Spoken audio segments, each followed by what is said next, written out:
At the end of the day, we want to feel like we mattered, that we loved well, kept learning, and left something behind. But what if we're too busy just getting through the day to think that far ahead? Today, we're talking about the deeper drivers behind our best intentions and how tuning into them can change the way we show up now. Welcome to the What Could Go Right podcast. We are your hosts, Erik, Orton. And I'm Emily Orton. And here we talk about personal growth and sailing.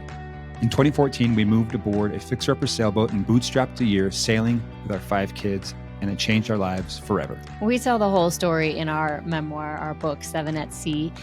On this podcast, we want to help you go from fear to freedom, one adventure at a time.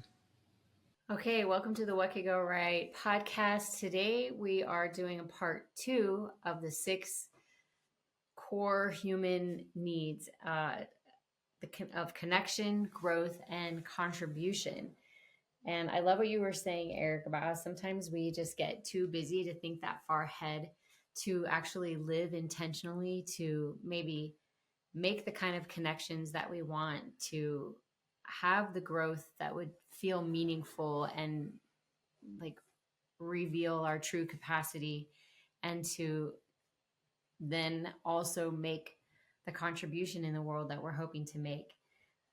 This is really making me think of another favorite episode of our listeners, which is the interview that we did with Brooke and Nathan Schmo, because they definitely described feeling like this. Like, we are so in the thick of the logistics of making life with 4 kids just keep moving forward from day to day, that we feel like we can't lift our heads up. We feel like we can't look around, that we feel like we're putting out all these little fires, that we're not actually intentionally building the relationships and having the experiences and conversations necessarily that we want to have, and leaving the legacy or lessons for our children that we want them to take with them as they launch into the world. And anyway, that's what this brought to mind for me. It's been a long time, but I'd love to see if I can take a crack at describing me when I felt like I was in this chapter of our lives. Okay. When our lives ran this way. We had 3 or 4 kids. Our 2 youngest were in elementary school. I was working nights, and so we'd wake up early. I was maybe not awake when they got ready for school, or I was very tired. And I would usually take them to school. And I mean, I guess I wasn't always working nights, but it was like kind of like there was this shooting out of a catapult kind of feeling every morning, where you woke up and took a shower, ate breakfast, got the kids dressed, and it was sort of this race to get out the door, to get the kids dropped off in time to school, to then get on the subway to go to work, and then get home from work and come home. And it's sort of the exhaustion of being, working all day and you being at home all day with the kids, and then like sitting down to dinner and then cleaning up from dinner, and then, oh my goodness, the kids have homework, and sitting down and doing the homework, and just trying to make sure that the house is in order. And by this time it's starting to crawl up on time for the bedtime, and then it's just like you get through bedtime, the kids are down, you have a little bit of time to just chat and talk, and I don't know, maybe watch late night, 30 minutes of late night, and then go to bed and get up and do it again the next day. And what I remember is it felt relentless. Mm-hmm. This idea of just trying to get your head above water, it was constant. And you're just thinking, like, how do I get out of this pattern? How do I get off of this hamster wheel where, it's like trying to rest, get yourself out the door, get the kids out the door, do the things all day, come back, make sure everyone's fed, clean, responsibilities dealt with, sleep, wake up, do it again the next day. And it just felt nonstop. No, you're just saying how it was for you. Yeah. When you felt like, hey, I'm just so busy that I can't even really imagine the time to consider another possibility. Yeah, you're just in survival. Way. You're in survival mode, and it's just relentless. And so this was years before, oh, hey, let's live on a sailboat or any of that sort of stuff. Mm-hmm. All I knew is that I wasn't happy in that I mean, I was happy about a lot of things about my life, but that pace and that rhythm wasn't one of the things that I loved. Mm-hmm. So connection is a really important part of that. And it might not just be, hey, it's time to get up for school. Hey, let's walk to school. Hey, I mean, we almost always had family dinner, but it still might have not felt connected. And now we're in this world where we have more access for connection, but we're not always sure about the quality of the connection. When we have this constant contact, why do you think so many people feel lonely? I mean, there are books about it being an epidemic. My own mom took a door-to-door survey of her neighborhood, like had them anonymously fill out pieces of paper. And in a small town, close neighborhood, 80% of the responders said they felt lonely. Like when we have phones, texts, video chats, social media, cars to drive to each other's house, like all of the things, why do you think we might still feel lonely? You're asking me? Yeah. Although you listeners, feel free to write. If you're watching this on YouTube, you can write in your answers as well. Well, I think we need. I think slowness lends itself to deeper connection, and we tend to move fast. We tend to move rapidly, and I think we were talking with Nikki Priest on our episode about this when we were talking about how she will take people out for a week and a half, and you're moving at a walking pace on her trips. You're literally hiking through the Alps, but you're also spending hours and hours with people, and you have a chance to make a connection, because for many of us, the people that we care about the most, we might see for a couple of hours once a month. Mm-hmm.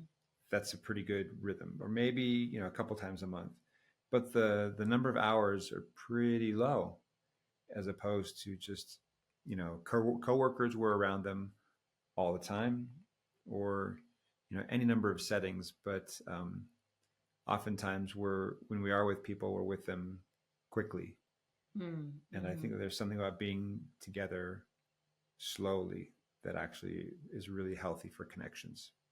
I agree. And I would add another reason that I think we might feel lonely when there's so many opportunities to connect or be aware of each other, especially, let's say, on social media, is that's a partial presentation. It's a curated fractional version of ourselves. And so we can never feel like we are like known for our whole self when we're just transmitting through these few inches on our phone or something. It's very different being in person, like Nikki said, on their hikes where they're together for hours a day and for a week or two at a time.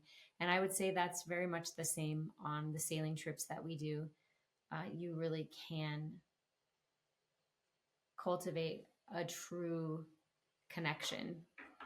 And that can be, you can feel more connected to yourself, or you can connect to the other people who are there. And I think it's really important for us to see kind of like who we are in context. And when we're just on social media, it's fractional. Even our own account, we mostly just post about when we're outdoors or when we're doing something with travel or adventure. We're rarely posting, our desk work or our yard work or our daily walks to the cemetery. If you guys want some shares about us loading the dishwasher or unloading the dishwasher or doing the laundry, we can start to include those. Yeah, like brushing our teeth and making the bed, grocery shopping, reading books and highlighting which parts stood out to us, driving to and fro, getting the oil changed. We don't post about any of that stuff. We just post about, here I am in a beautiful Caribbean or Mediterranean location. Isn't life amazing? And I think life is and can be amazing wherever you are. But even our our social media feeds are curated and highlighted towards sailing and adventure travel and personal growth. And we have a lot of other parts of our life that aren't showing up there. And then you don't usually get to see Eric's silly dancing, or I don't silly it's dance. not actually I don't silly. silly. Like It's he's very professional. serious. He's It's trained dancer, folks. high quality. I should sell tickets. I'll go broke. Okay. The connection is really important. We want to feel like we have connections. And another one of the core needs is growth. I just want to move on to that's something that we do talk a lot about here. And I think we like to talk about it in a really balanced, intentional way, recognizing you're not always going to want to be growing at full speed. There's real value that happens after seasons of growth when we come back to our comfort zone and reflect. But to just stop growing, that's just not something I can support or validate. What do you think? Like we have a grandson and we're not allowed to post about him, but we can talk about him a little bit. And he's almost 8 months old. He's 7.5 months old, and he is starting to walk. If you hold on to his fingers, his mama holds on to his fingers and kind of walks backwards, and he walks forwards. And he has 8 teeth. And last month he had 3 teeth, and he was barely starting to crawl. And like his growth is so obvious, and you can just almost feel his brain working so hard to take in as much information as he can, as fast as he can. He's so observational. We're grown. We're grown. We're not getting taller. We're not getting taller. We know how our bodies our work. Teeth are in. We got our teeth. We got our second set of teeth. We have a lot of experiences in life. Sometimes when we talk with 20-year-olds, they're like, wait, how have you done so many things? And we're like, well, we've been alive more than twice as long as you. So we've had time. But we anticipate continuing to live for many, many more years. So what do you think like real growth looks like into adulthood? Growth that we obtain and then carry forward. This is not an answer to your question, and it's a very good question. Well, our listeners will not be surprised by this approach. Well, I just spent the morning, I did not post about this to social media, but I spent the morning mowing the lawn, edging, trimming the hedges, edging, and it's, we're full on into spring. And so I'm speaking of growth, I just see our grass just sprouting up and our shrubs trying to take over the walkway. And, winter is gone, autumn is gone. This is the day of like the natural world is coming for us. Like it's just springing up around us. The flowers have been blossoming, and it's just, it's a really beautiful, fun time of year. And we've been redoing part of our backyard, and it was originally all pavers and flower boxes that had nothing in them except like dirt. And we've spent the last year pulling out the pavers, removing the flower boxes, getting rid of the dirt that was in there, and trying to grow new grass. And we bought a specific kind of seed that is unique to you. It's been kind of cultivated or curated. It's been developed so that it uses less water than other typical kinds of grasses. That's a tangent. But the point is, we've been trying to grow this grass for the past year. And now it's like, now I have to mow it down. I have to cut it back because it is just so exuberant. I mean, we planted it from seed. Yeah. Yeah. And we started last fall and it didn't quite take. And so we kind of kept seeding as the spring started. And now it's to the point where I have to mow it, and it gets like, 7, 8, 9 inches tall. And most of the yard is covered in grass, but not all of it. And maybe this is what I'm trying to get at. There's a metaphor here that there's a lot of growth in a lot of areas, but there's still a lot of blank spaces where I keep going back and trying to put seed and get it to fill in, because I want the whole yard, this whole section covered in grass, and I want it to be thick and lush. And one of the visions is we want our grandson and our other grandkids and our, for all of us to be able to come and enjoy a full lush lawn. Yeah. And so we're trying to build something or grow something so that we can, and share it with our family and enjoy it. And I think that learning as adults is very much like this. You already know so much. You already have knowledge in many areas, and yet there are things that you have no experience in, you don't know about, and the same goes for me and you, that we just, in education they call it, like, what are they, like a knowledge gap or Yeah. There's just, it's impossible to know everything. And so I think sustainable growth is, as adults, is to hold on to and cherish the things that we already know, the areas that are familiar, the things where we are strong and maybe expert, and just choosing to be humble about the other areas where we don't know so much and we can improve our lives. And maybe it's just, hey, I don't know how to cook delicious food yet, or I don't know this kind of recipe and I want to grow. I might be able to teach a college course, but I don't know how to make a really tasty burrito. And just realizing that learning can happen in all different kinds of areas. It doesn't just mean going back and getting another degree. It doesn't mean, racking up another credential. It can be a hobby or just something very simple. Mm-hmm. That was a long, windy road. I like it. Well, one of the things is we know ourselves pretty well. We have a lot of experience and a lot of data. And if there are things that we want to do differently, we know that we can. They used to always say you can't teach an old dog new tricks. And now we know that is a lie.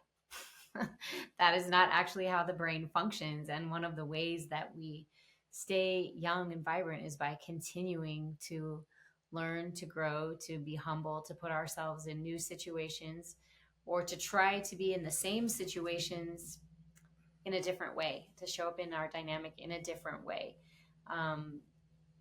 Like maybe recognizing some of the patterns we have. And I'll say for me, oh, here's our daughter Lily. With a little letter for Dad. All right. Oh, thank you. thank you. So one of the new things in our life is that Lily checks the mail every day. And this must have been from yesterday because we're recording on Memorial Day. I got, drum roll, a credit card offer. Oh, boy. Ooh. Woo! All right. Thanks, Lily. Thanks, Lily.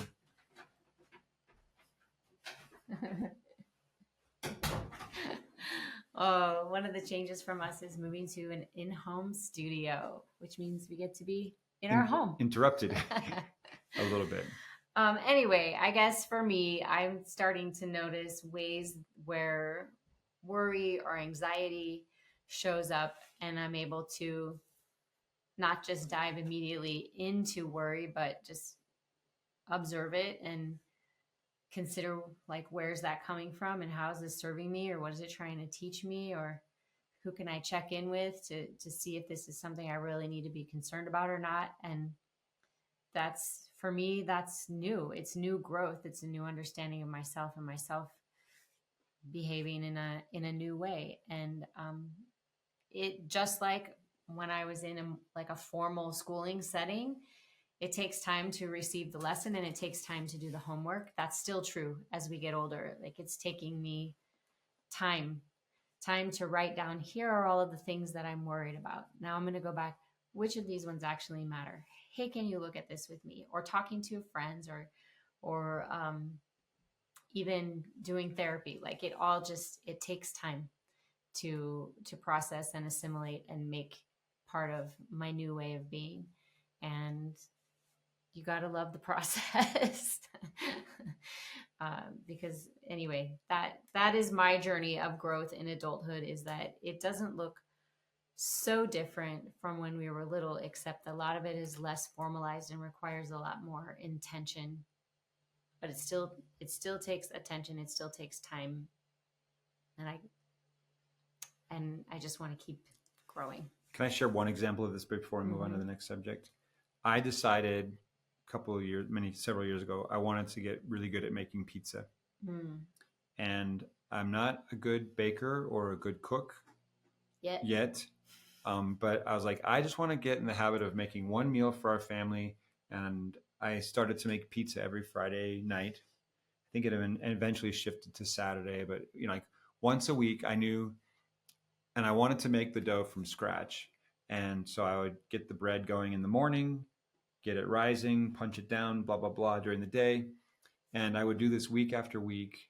And finally I was like, you know what? I'm okay. I'm done making cheese and pepperoni pizza. I want to try Hawaiian. I want to try, veggies. I want to try Thai pizza. And you know what? I don't actually have time to make the crust today. So I'm just going to buy some crust from Trader Joe's or something like that. And I haven't kept this up over the past year, but it was a fun way for me to really feel like, okay, it has nothing to do about earning money or trying to move ahead in any real area of my life other than I just wanted to get good at making pizza for my family. A new skill. And so growth can be that simple. It can just be like, hey, I just want to learn a new thing, and it's going to take some practice and some repetition. And it's okay to do reps and to do laps on the same thing over and over again. And so it can be big, it can be small, it can be medium. Yeah. But when you do it and you do it right, it feels good. I love that you brought up about repetition. We recently went on a spring ski at Brighton for Millie's Meltdown. They have some great deals the last 2 weeks of the season. And I decided to just do the same run over and over and over again. And we decided to split up that we didn't have to go at the same pace. Erik could go faster. He could dip off into some more adventurous downhill skiing. And I just kept doing the same one over and over again. And I actually improved, I think, noticeably for the first time in I don't know how many years, because I'll usually just go once every few years. And this season I got to go twice. And then this last time going the same route again and again without any pressure of somebody like for you being slowed down by me or just like completely at liberty to go at my own pace and trust my own judgment. I actually got better. And it was surreal. It was very satisfying to say, like, I'm better at the end of this day than I was at the beginning of it. And I had fun. There you go. So, okay. Contribution. We live in a society that so much values consuming. Our attention is one of the top commodities. And yet it gives us a hit, right? Like the brain loves that. In the previous part one of this 2-part podcast, we talk about the need for variety. And sometimes the algorithms in our social media are designed to kind of hijack our need for variety and kind of burn us out. Like now I need variety every 10 seconds, right? And just consuming. But what can really bring us more lasting satisfaction is when we're contributing. And maybe that is meaning whatever you're posting on social media. But the question is, how can we make a meaningful impact in contributing without burning out or just going broke? I'm thinking about contribution. I'll tell one story about our second daughter when we had just small children who were all sitting around the dinner table with us. And she told us when she grows up, she wants to become a philanthropist. And I was like, oh, that's so wonderful, and we talked about some of the problems that she wanted to solve. And one of them was homelessness. She would see that a lot on the streets of New York City. And she, as a young problem solver, said, well, why don't we just give our house to somebody who's living on the street? And we said, then where will the 7 of us live? Like it won't solve the problem if the 7 of us trade places with one person on the street. So anyway, that was maybe an example of over contributing, and we want to find the right balance where we're able to offer something that can have a positive impact, but without Depleting ourselves. depleting ourselves entirely. Yeah, so that we can keep giving. I think the key here is to find something that you love, that when you do it, as you help other people, it also gives you energy. Mm-hmm. That's my, you know, that's my holy grail. That's my, you know, the brass ring that I searched for was, what are the things that I can do that will help other people, that in the process give me energy? Because, and that's important. Mm-hmm. And the reason I think that's important is because if I get drained doing it, then I have there's a limit on how much of it that can happen. But if it's something that gives me energy, then I have stamina for the long term. I don't get burnt out. I don't get drained. I don't get depleted. I'm able to keep going because, and I think a lot of new businesses fall into this trap of saying, like, oh, I'm going to do something and I'm not going to charge a lot for it because I want to get my business off the ground. And at the same time, that also means that you, in the process, go broke. You don't have the resources to give anything good to your customers. You don't have you don't have a way to take care of your family and to meet your own needs. And so you grind yourself into oblivion, and whatever good thing you were doing, creating, building, comes to an end. And we don't really talk about the prices for our trips publicly. Whoever wants to go, we're happy to share with you the cost. We know that that's a key piece of information for the trips that we do. We purposefully don't do them cheap.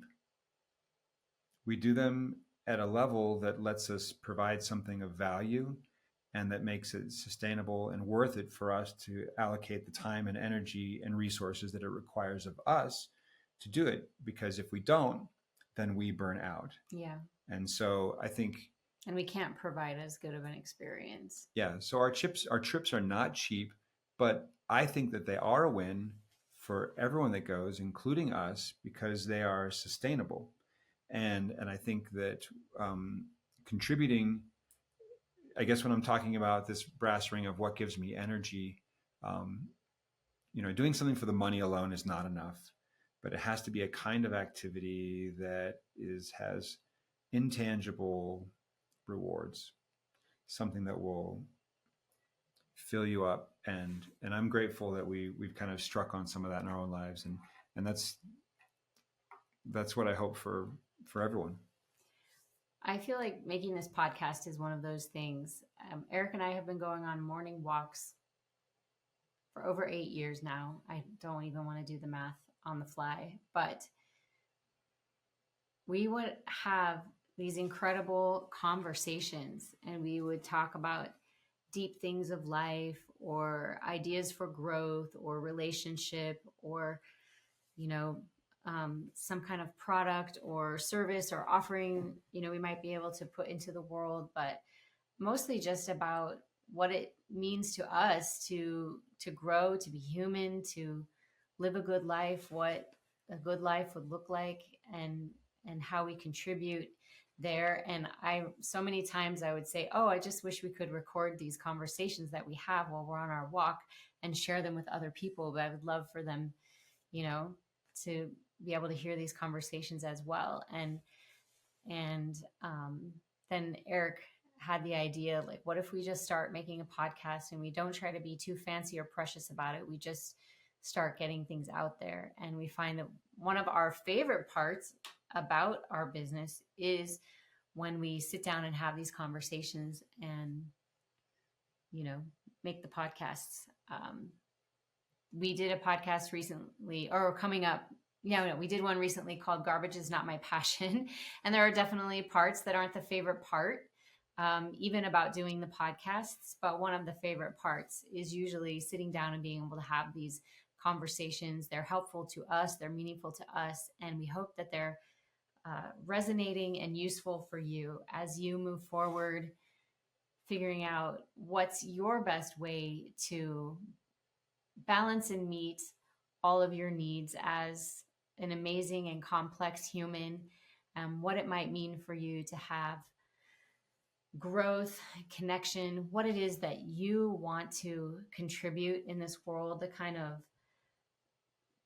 learning and legacy that you want to have for yourself and pass on to others, so that you really feel this sense of living intentionally, living with meaning, and getting the peace that comes from that, even when all of the parts aren't fun, but that you feel like, hey, I'm on the right track.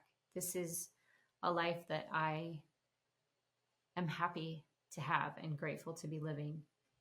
So if we gave you one challenge, it would be to pick one person to connect with this week, someone who makes you feel more like you, the whole you, the real you. And then find a moment to stretch your comfort zone and one just tiny way to give something meaningful.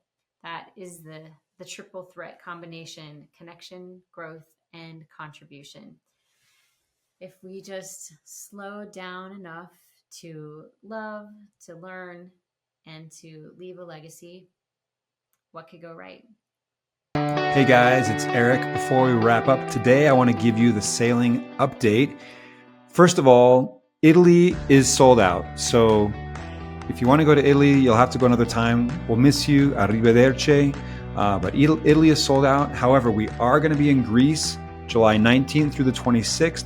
We have one cabin left. That is for 2 people. So you can fit up to 2 people, or if you want it to yourself, you can book both spots. But we will be sailing out of Athens July 19th through the 26th. We will be in Croatia August 2nd through the 9th. We'll fly in and out of Split. I have one full cabin and I have one solo spot. I don't know. I can't remember if it's a solo guy spot or female spot. But if you're interested in going to Croatia solo, hit me up. We'll see what we can make happen. I do have 1.5 cabins available for that. Cool thing about these trips, they are 2 days longer than our normal trips. So you get these bonus days. So they're kind of an extra value. And they're beautiful, beautiful spots. So let us know. Also, this is kind of a fun one. I'm going to be going to Greece, and there's a lady who sailed with me 4 times now. Her name is Sandy, and she is sponsoring a ladies only trip. Emily and I are going to be hosting this. It's for women only, and there's going to be 2 parts. You can sail with us for a week, and if you want to, you can also join Sandy for a week of spa and fun land-based excursions that she's organizing. You can do one part, just sailing, or you can do both parts. But if we're going to be back in Greece, September 20th through the 27th, we're going to be sailing out of Corfu, which is Western Greece. Beautiful, beautiful spot. So if you're interested in coming on that ladies only trip, let me know. We are then going to be in La Paz, Mexico, the Sea of Cortez, October 20th through the 25th. This is one of the hidden gems of locations that we go to. Most people kind of don't give Mexico its due. It's one of the most stunning spots, and I love it. And we happen to have 2 cabins left. So if you're interested, let me know. We're going to be in Mexico, August 20th through the 25th. We are going to be in the British Virgin Islands, November 10th through the 15th. We have one solo female spot. The rest of the boat is already sold out. But if you're a lady traveling solo, you'd be paired up with another lady who's coming by herself. We have one solo spot on that trip in the BVI. And then our year wraps up with the Bahamas, December 8th through the 13th. We have 1.5 cabins, meaning one full cabin and then a solo spot. And again, I haven't looked up if it's a male or a female spot, but if you're interested, let me know. Would love to have you aboard in the Bahamas. A great way to end 2025. That is the sailing update. And now, before we wrap up entirely, people go sailing with us, and I want you to hear from them directly what kind of experience they have. So here's a sailing takeaway from somebody who's gone sailing with us recently. Come be a part of this crew, because you'll come back a different person. I am a different person, aren't I? Yes, his wife. So that's it.